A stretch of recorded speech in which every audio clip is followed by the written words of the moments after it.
भारत की अध्यक्षता में आज ब्रिक्स के सालाना शिखर सम्मेलन का आगाज हो गया। इस दौरान पीएम मोदी ने ब्रिक्स के सदस्य देशों को संबोधित करते हुए कहा कि ब्रिक्स की अध्यक्षता करना हमारे लिए खुशी की बात है। इस दौरान पूरे सम्मेलन में अफगानिस्तान का मुद्दा भी गरमाया रहा। ब्रिक्स सम्मेलन में रूसी राष्ट्रपति पुतिन ने कहा कि अफगानिस्तान से अमेरिका के जाने से नया संकट पैदा हो गया है। दुनिया के सामने सुरक्षा की चुनौतियां हैं। आतंक और नशे के कारोबार पर नियंत्रण जरूरी है। उन्होंने कहा कि अफगानिस्तान को आतंकवाद और मादक पदार्थों की तस्करी का स्रोत के रूप में अपने पड़ोसी देशों के लिए खतरा नहीं बनना चाहिए। वहीं पीएम मोदी ने कहा कि यह पहली बार हुआ है कि ब्रिक्स में मल्टीलिटरल सिस्टम्स की मजबूती और सुधार पर एक साझा पोजीशन ली है। हमने ब्रिक्स में काउंटर टेररिज्म एक्शन प्लान की भी अडॉप्ट किया है। कुल मिलाकर अफगानिस्तान का मुद्दा इस वक्त पूरी दुनिया में गरमाया हुआ है और सबकी निगाहें इसी पर हैं। इस बीच ब्रिक्स में इस मुद्दे का उठना बताता है कि तालिबान की आतंकी सरकार न सिर्फ अफगानिस्तान के लिए खतरा है, बल्कि वो पूरी दुनिया के लिए एक गलत संकेत है। ऐसे में इस समस्या का जल्द समाधान करने के लिए सही कदम नहीं उठाए गए तो आने वाले वक्त में और भी कुछ बुरा हो सकता है। अफगानिस्तान की नई सरकार को लेकर एक बार फिर से अमेरिका ने चिंता जताई है। अमेरिका ने कहा है कि अफगानिस्तान सरकार में जिन लोगों को जोड़ा गया है उनका ट्रैक रिकॉर्ड विश्वास करने लायक नहीं है और अमेरिका के इसी बयान पर तालिबान एक बार फिर से भड़क गया है। तालिबान द्वारा जारी बयान में कहा गया है कि अमेरिका ने हक्कानी गुट को लेकर जो बयान दिया है वह पूरी तरह से दोहा एग्रीमेंट का उल्लंघन है। इस तरह का बयान अफगानिस्तान या अमेरिका किसी के भी हक में नहीं है। तालिबान द्वारा जारी बयान में कहा गया है कि अमेरिका ने हक्कानी गुट को लेकर जो बयान दिया है वह पूरी तरीके से दोहा एग्रीमेंट का उल्लंघन है।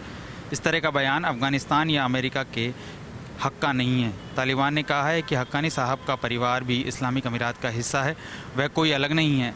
ऐसे में दोहा एग्रीमेंट के तहत इस्लामिक अमीरात के सभी सदस्यों को संयुक्त राष्ट्र और अमेरिका की ब्लैकलिस्ट से तुरंत हटा देना चाहिए। इसकी मांग लंबे वक्त से है। तालिबान ने दो टूक कहा है कि इस्लामिक अमीरात को लेकर अमेरिका द्वारा और अन्य देशों द्वारा जो बयान दिए जा रहे हैं वो बर्दाश्त करने लायक नहीं है। अगर अमेरिका इस तरीके की नीति में अपने में बदलाव नहीं करता है तो ये बर्दाश्त करने लायक नहीं होगा। यूपी में पार्टियों की सियासत दलित, यादव और मुस्लिम वोट बैंक से आगे बढ़ते हुए इस बार ब्राह्मण वोट बैंक तक पहुंच चुकी है। ब्राह्मण वोट बैंक को वैसे तो बीजेपी का कोर वोट बैंक माना जाता है, लेकिन इस बार सपा ने इनको लुभाने की कोशिश शुरू कर दी। बसपा ने भी प्रबुद्ध सम्मेलन कर ब्राह्मण साधने की कोशिश की और अब इस लिस्ट में अगला नाम आया है आम आदमी पार्टी का। अब आम आदमी पार्टी भी चाणक्य विचार सम्मेलन आयोजित करने जा रही है। आम आदमी पार्टी के उत्तर प्रदेश प्रभारी और राज्यसभा सदस्य संजय सिंह ने प्रेस कॉन्फ्रेंस कर इसकी जानकारी दी। ब्राह्मणों पर डोरे डालने के लिए उन्होंने हाईकोर्ट के अधिवक्ता और पीसीएस संघ के प्रदेश अध्यक्ष रहे हरिशंकर पांडे को पार्टी के प्रबुद्ध प्रकोष्ठ का प्रदेश अध्यक्ष बनाया है। आपको बता दें कि बहुजन समाज पार्टी की अध्यक्ष मायावती ने लखनऊ में प्रबुद्ध सम्मेलन में ब्राह्मणों को लुभाने के लिए वादा किया है कि यदि प्रदेश में बसपा की सरकार बनती है तो उनका ध्यान रखा जाएगा।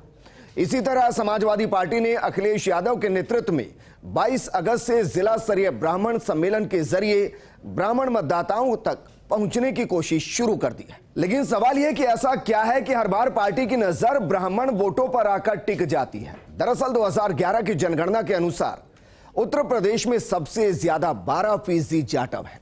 जाटव वोट बैंक के बाद ब्राह्मण दूसरे स्थान पर वोट बैंक है, जो लगभग कुल आबादी का लगभग 10% है।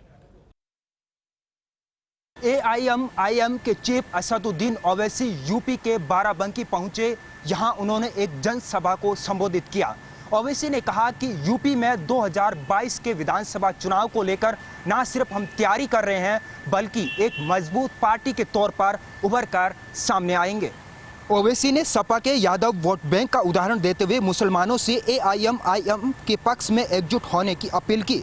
ओवैसी ने कहा कि मॉब लिंचिंग के नाम पर केवल मुसलमानों को मारा जा रहा है। यूपी में मुसलमानों पर जुल्म करने वालों को पुलिस अरेस्ट करती है, लेकिन 24 घंटे में उन्हें जमानत दे देती है। जुल्म करने वालों को ये पता है कि बीजेपी की सरकार उनके साथ है, वह उन्हें बचा लेगी। ओवैसी ने सीएम योगी पर बाबा कहते हुए तंज कसा और कहा कि बाबा ने यूपी में बहुत विकास किया। यूपी की सड़कों पर गड्ढे ही गड्ढे हैं, बच्चे बुखार से मर रहे हैं, लेकिन बाबा विकास कर रहे हैं। ओवैसी ने कहा कि यूपी में 11% यादव अखिलेश यादव को मुख्यमंत्री बना सकते हैं, तो यूपी में 19% मुसलमान किसी मुसलमान को सीएम क्यों नहीं बना सकते। साथ ही ओवैसी ने कहा कि देश में विकास तभी होगा जब मुसलमानों को उनका हक मिलेगा। कांग्रेस नेता राहुल गांधी इन दिनों सॉफ्ट हिंदुत्व की राह पर हैं, क्योंकि इन दिनों उनकी जो धार्मिक यात्रा है वो काफ़ी ज़्यादा सुर्खियां बटोर रही है। वहीं आपको बता दें कि जम्मू में मां वैष्णो देवी की 13 किलोमीटर पैदल यात्रा राहुल गांधी ने शुरू कर दी है। लेकिन जब इसी बीच उनसे सवाल पूछे गए, उन्होंने किसी भी सियासी मुद्दे पर बात करने से इनकार कर दिया। वहीं कांग्रेस नेता रणदीप सुरजेवाला ने भाजपा पर निशाना साधा। उन्होंने कहा कि राहुल गांधी अगर 13 किलोमीटर पैदल चलकर वैष्णो देवी माता के द्वार पर जाना चाहते हैं तो भाजपा को क्या ऐतराज है। अनुच्छेद 370 के निरस्त होने के बाद राहुल का ये 2 दिवसीय दौरा पहली बार है। वे दोपहर 12:30 बजे जम्मू एयरपोर्ट पर पहुंचे थे। उसके बाद वे वहां से वैष्णो देवी की यात्रा के लिए निकले। वहीं आपको बता दें, राहुल की पदयात्रा के दौरान कांग्रेस के कार्यकर्ताओं में गजब का उत्साह देखने को मिल रहा है। यात्रा मार्ग के दोनों ओर विभिन्न स्थानों पर ढोल नगाड़े बज रहे हैं। वहीं जम्मू हवाई अड्डे पर पूर्व कांग्रेस अध्यक्ष का पार्टी नेताओं ने स्वागत किया। वहीं अगर इसी साल की बात करें तो राहुल गांधी ने हाल ही में मां कामाख्या मंदिर में भी हाजिरी लगाई थी। इसलिए ऐसा कहा जा सकता है कि सियासत से परे, राजनीतिक बयानबाजी से परे राहुल गांधी इन दिनों पूरी तरह सॉफ्ट हिंदुत्व की राह पर चलते दिखाई दे रहे हैं। किसानों के प्रदर्शन का केंद्र हरियाणा के करनाल में शिफ्ट हो गया है। पिछले 48 घंटों से भी अधिक समय से किसान करनाल के लघु सचिवालय के सामने धरने प्रदर्शन पर बैठे हुए हैं। हरियाणा के करनाल में 28 अगस्त को बीजेपी का एक कार्यक्रम चल रहा था। इसी दिन किसान यहां पर प्रदर्शन भी कर रहे थे। प्रदर्शनकारी किसान बीजेपी के कार्यक्रम स्थल तक जाना चाहते थे। उन्हें रोकने के लिए पुलिस को लाठीचार्ज करनी पड़ी। इस दौरान लगभग 10 किसान घायल हो गए। अब किसानों की मांग है कि किसानों पर लाठीचार्ज का आदेश देने वाले एसडीएम आयुष सिन्हा को तत्काल सस्पेंड किया जाए, उन पर हत्या की धाराएं लगाई जाए, क्योंकि लाठीचार्ज में किसान सुशील काजल की मौत हो गई थी। इसी को लेकर किसान एसडीएम आयुष सिन्हा के खिलाफ एक्शन की मांग कर रहे हैं। किसानों की मांग है कि अब सुशील काजल के परिजनों को 25 लाख रुपए की आर्थिक सहायता दी जाए। इसी के साथ मृतक को शहीद का दर्जा दिया जाए और घायल किसानों को 2-2 लाख रुपए की आर्थिक सहायता दी जाए। जालोर के अगड़ावा में देश की पहली ऐसी हवाई पट्टी जो अंतर्राष्ट्रीय बॉर्डर से महज 40 किलोमीटर दूर है, जिसका आज देश के रक्षा मंत्री राजनाथ सिंह, केंद्रीय मंत्री नितिन गडकरी ने आज उद्घाटन किया। वहीं वायुसेना के कई विमान इस पर आज लैंड हुए और अपना कौशल और पराक्रम दिखाया।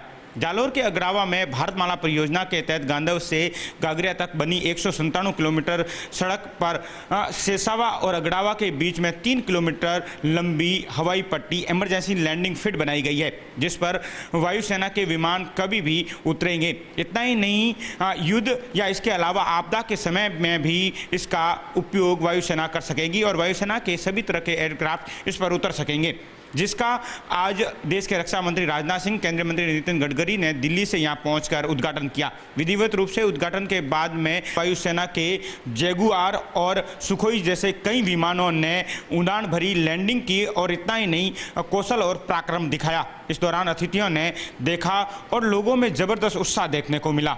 विधिवत रूप से आज हवाई पट्टी का उद्घाटन हो गया, जिसके बाद अब हवाई पट्टी का कभी भी इमरजेंसी की स्थिति में वायुसेना इसका उपयोग कर सकेगी और वायुसेना के सभी एयरक्राफ्ट इस पर उतर सकेंगे। कार्यक्रम में केंद्रीय मंत्री गजेंद्र सिंह शेखावत, राजस्थान सरकार के राज्य मंत्री सुखराम बिश्नोई, सांसद देवजी पटेल सहित कई जनप्रतिनिधि मौजूद रहे। बीजेपी के पूर्व विधायक प्रहलाद गुंजल के प्रदर्शन के साथ ही आज गरमाई कोटा की सियासत। गुंजल ने पूर्व विधायक नंदवाना समेत अपने कार्यकर्ताओं के साथ पहले किशोर सागर तालाब से लेकर कलेक्ट्रेट तक रैली निकाली और बाद में कार्यकर्ताओं को संबोधित करते हुए कानून व्यवस्था के मुद्दे पर सरकार को कटघरे में खड़ा करने का प्रयास किया। तो साथ में ये भी कहा कि कोटा में स्मार्ट सिटी के पैसे का दुरुपयोग किया जा रहा है। खासकर टूटी सड़कों को मुद्दा बनाते हुए गुंजल ने स्थानीय मंत्री शांति धारीवाल को भी निशाने पर लेने का प्रयास किया।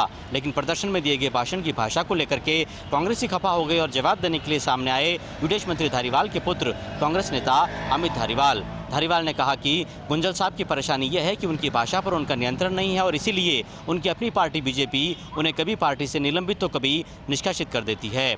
उन्हें ये बताना चाहिए कि आखिर क्या वजह रही कि उनके इस प्रदर्शन से बीजेपी पूरी तरह से कन्नी काटे रही और एक भी बीजेपी का बड़ा चेहरा उनके प्रदर्शन में नजर नहीं आया।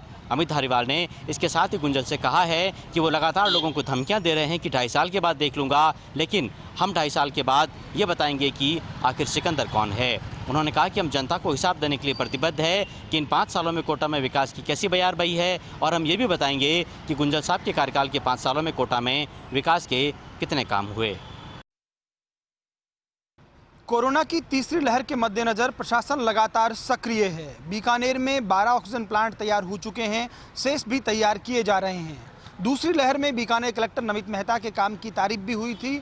ऐसे में आज अल्पसंख्यक समुदाय के मोजिज लोगों ने कलेक्ट्रेट पहुंचकर कलेक्टर नमित मेहता का सम्मान किया। अल्पसंख्यक वर्ग के लोगों का कहना था कि कलेक्टर ने इस आपदा में संवेदनशीलता दिखाई और सभी वर्गों का ध्यान रखा। हॉस्पिटल्स की भी लगातार विजिट की। जिला कलेक्टर नमित मेहता का कहना था कि दरअसल एक व्यक्ति का काम नहीं है, ये टीम का काम था। डॉक्टर्स, नर्सिंग कर्मी, पैरामेडिकल स्टाफ सब लोगों ने मेहनत की, जिसके चलते ही हो पाया। और निश्चित तौर पर कोरोना के बाद हम कोशिश कर रहे हैं कि डेवलपमेंट पर फोकस किया जाए। इस दौरान काजी मुश्ताक अहमद, हाजी फरमान अली, पूर्व मेयर मकसूद अहमद, सलीम भाटी सहित कई अल्पसंख्यक नेता भी साथ रहे। गौरतलब है कि कलेक्टर ने यह भी कहा कि अब फोकस इस बात पर है कि शहर के सौंदर्यीकरण के साथ साथ जो बजट घोषणाएं हुई हैं उन पर प्रशासन काम कर सके।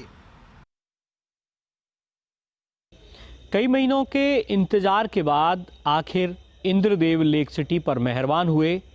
आज अल सुबह से लेक सिटी उदयपुर में रुक रुक कर बारिश का दौर जारी रहा।